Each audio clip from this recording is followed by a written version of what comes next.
Na semana passada, o mundo gospel foi surpreendido com a operação conjunta da Polícia Civil e Polícia Militar, que investiga o pastor chamado Profeta Santini.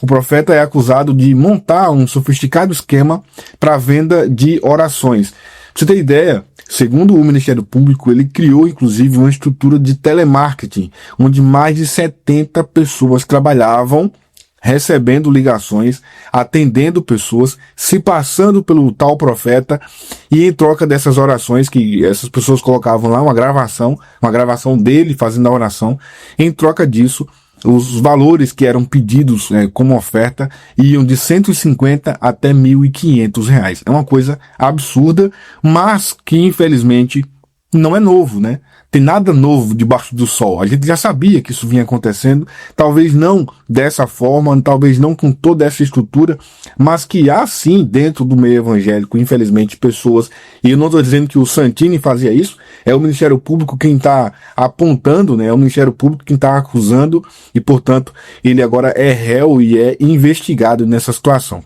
Mas, a gente vai ler essa matéria, publicado pelo fuxicogospel.com.br na manhã de hoje, que diz assim: pastor vira réu, tem R$1 milhão bloqueado, R$1 milhão bloqueado, e segue pedindo Pix em lives.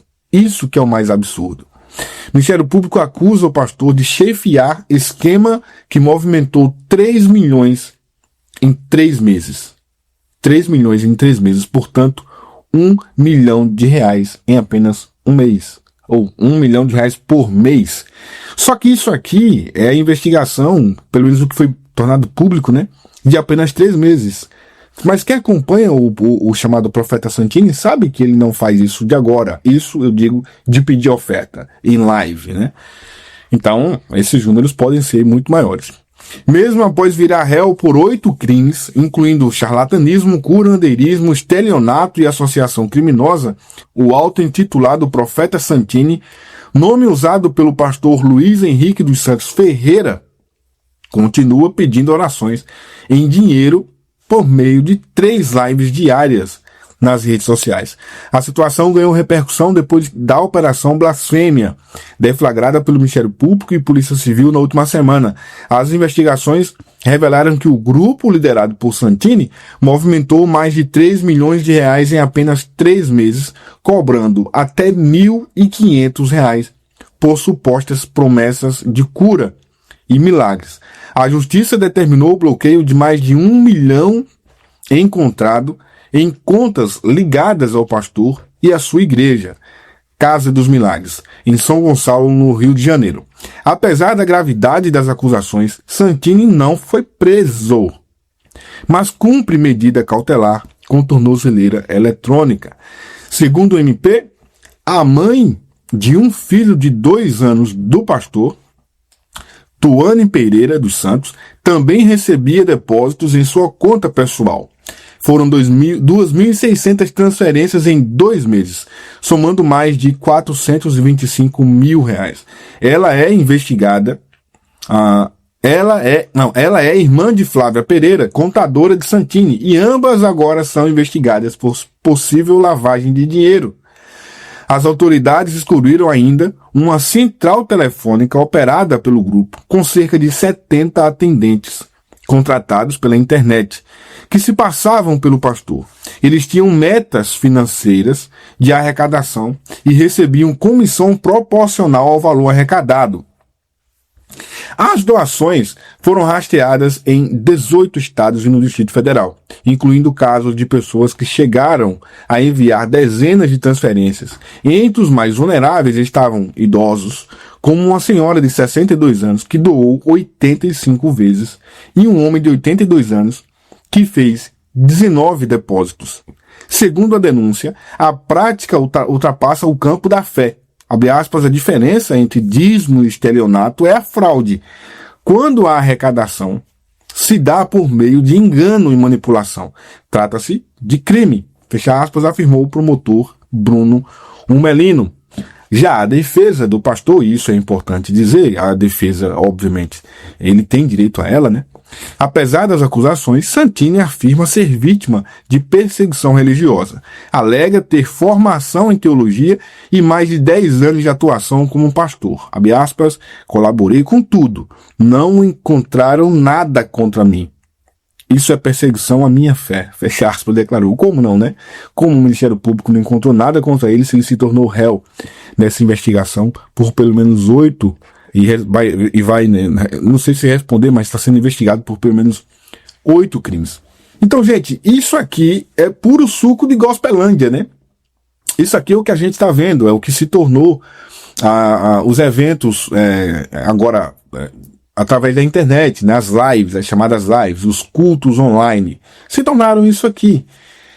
E o mais incrível, né, e triste é que como aqui se trata muitas vezes, talvez não no caso do profeta Santini, mas muitas vezes são casos de manipulação, as pessoas que doam e que enviam talvez o dízimo, a oferta e qualquer outra coisa que ele elabore por lá, para ele, muitas vezes não tem coragem de dar na igreja que frequenta, na igreja que consome energia, na igreja que consome água, que vai no banheiro, que tem toda aquela situação, querendo ou não, estrutural. Eu sempre disse aqui nesse canal que sou a favor do dízimo, sou a favor da oferta, eu não sou a favor da manipulação. Você manipular alguém para que as pessoas te dêem o dízimo através do medo. Olha, se você não der, o devorador vai consumir tudo que você tem. E não, isso é conversa para boi dormir, isso é balela, tá? Mas é óbvio que se você consome a estrutura da igreja, se você tem um pastor, se você tem uma pastora, se você tem, sabe, instrumento, toda aquela estrutura que a igreja disponibiliza para gerar conforto, muitas vezes, né, outras vezes não tem essa condição, mas muitas vezes tem esse conforto para o membro, é natural que você devolva o seu dízimo e oferta lá. Mas muitas vezes, por não ter esse grau de manipulação, as pessoas acabam não fazendo esse tipo de oferta lá. Então, você veja, a própria investigação aponta que a mesma pessoa doou 80 vezes, 20, 30 vezes, sabe? Ou seja, a pessoa acaba acreditando que quanto mais vezes ele mantiver o pagamento, então, por exemplo, eu posso fazer um propósito de 10 ofertas de R$100, então você vai lá e aí a pessoa acredita que quanto mais vezes ele ofertar, mais chances ele vai ter de alcançar o seu propósito. Por conta do quê? Por conta da manipulação.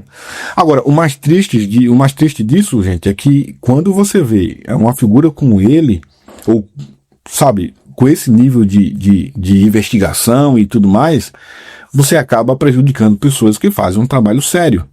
E é claro que é difícil de encontrar, de você conseguir separar o joio do trigo, claro que é, porque a própria dificuldade de se separar o joio do trigo é por uma questão simples. Eles são muito parecidos. É muito parecido. Então, a roupa é a mesma, o linguajar às vezes é o mesmo, sabe? A origem às vezes é a mesma, a palavra é a mesma, as frases de efeito são a mesma. Só que uns desses, alguns, bem poucos, são sérios. Outros não. Eu poderia abrir esse vídeo aqui, ligar a câmera e falar: todo mundo que pede Pix, todo mundo que pede ajuda, todo mundo que pede dinheiro na internet é criminoso, é vagabundo, é não sei o que. Poderia. Mas não, a gente precisa ser consciente. Nem todo mundo é igual. Nem todo mundo é corrupto, nem todo mundo é pilantra e nem todo mundo está usando desse tipo de subterfúgio para poder arrecadar dinheiro para ele mesmo. Você vai encontrar alguém, né?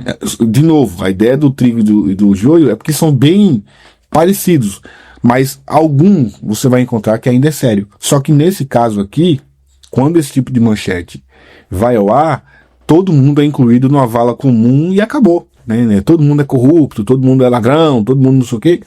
E isso é muito triste, né? Porque você acaba prejudicando trabalhos que muitas vezes são sérios, que muitas vezes são honestos. Agora, não dá para o profeta Santini montar uma estrutura com 70 pessoas trabalhando no telemarketing, colocando a gravação de oração dele e dizer que isso é perseguição religiosa quando a polícia vai lá e investiga. Dizer que está sendo alvo de mentiras. E dizer principalmente que, olha, pesquisaram a minha vida, me investigaram e não encontraram nada. Pra cima de mim, varão. Aí não dá, né? Alguma coisa tem. Agora, veja, né? Eu vou fechar o vídeo dizendo o seguinte. Aí o camarada, a polícia descobre, segundo foi denunciado, que ele faturou 3 milhões de reais em 3 meses. É óbvio, de novo, eu digo isso aqui, cara. Se isso for verdade, pode multiplicar por 10, irmão. Por 10. A estrutura que se montou é para faturar muito mais do que isso. E não é de hoje, né? Não é de agora, não é de hoje. Então, pode multiplicar por 10. Simples assim. Não dá para esse cara ter essa movimentação financeira toda e vir com essa conversinha de que, me investigaram e não acharam nada. Minha vida é limpa. Isso aqui é perseguição religiosa. Não dá, né, irmão? Não dá, né? Esse monte de dinheiro, com todo esse dinheiro de oferta, com essa estrutura toda que foi montada, 70 pessoas. Aí você pergunta, mas quem foi que dedurou? Quem é que dedura, né, irmão? Ou é a mulher que dedura, ou nesse caso, né, que foi a mulher que dedurou, mas às vezes é a esposa, né, quando separa, fica chateada, vai lá e dedura. Ou nesse caso é um ex-funcionário, né, quase sempre é um ex-funcionário insatisfeito. E pelo que eu já tinha lido, parece que foi um ex-funcionário que não conseguiu bater meta e enfim, né, não atendeu aos requisitos que estava sendo, segundo o Ministério Público, determinado pela empresa do pastor, e aí foi demitido, ficou magoado, foi lá e fez a denúncia no início do ano. Aí a polícia vai, investiga e descobre. Então, esses 3 milhões em 3 meses, salvo engano, foram só agora em 2025. Imagina os anos anteriores. Se você, em algum momento, né, em qualquer lugar do Brasil, já deu oferta pro Santini, eu queria te pedir 2 coisas. Primeiro, que você comenta aqui embaixo. Zé, eu já fiz isso. Zé, eu já dei oferta. Eu já acreditei. E isso não é culpa sua. Pelo amor de Deus, não se sinta culpado por você ter sido eventualmente enganado ou enganada por alguém, ou muito menos por ele, né? Você foi vítima, você não tem culpa de nada. É isso que é importante que a gente sempre lembre. Lembre disso, você não tem culpa de ter caído nisso, né? Os caras são preparadíssimos para esse tipo de coisa e você não tem culpa disso. Agora, a segunda coisa que você pode fazer, além de comentar e dizer que você de fato fez essa doação, é procurar as autoridades, procura a polícia e diz, eu também fiz isso, eu também caí nisso, eu também já dei oferta para ele, eu já mandei dinheiro e pronto. E você vai estar colaborando com as autoridades. Tá bom, gente? Comenta aqui embaixo o que você pensa de tudo isso, se você acha que um dia isso vai acabar, se você acha que isso, de alguma forma, como eu disse, prejudica os honestos. Deixa o teu like, é importante nesse vídeo. Esse vídeo vai, né, se você deixar o like, o YouTube vai entregar para mais pessoas. E se você não é inscrito no canal, se inscreve e ativa a notificação. Tchau, gente!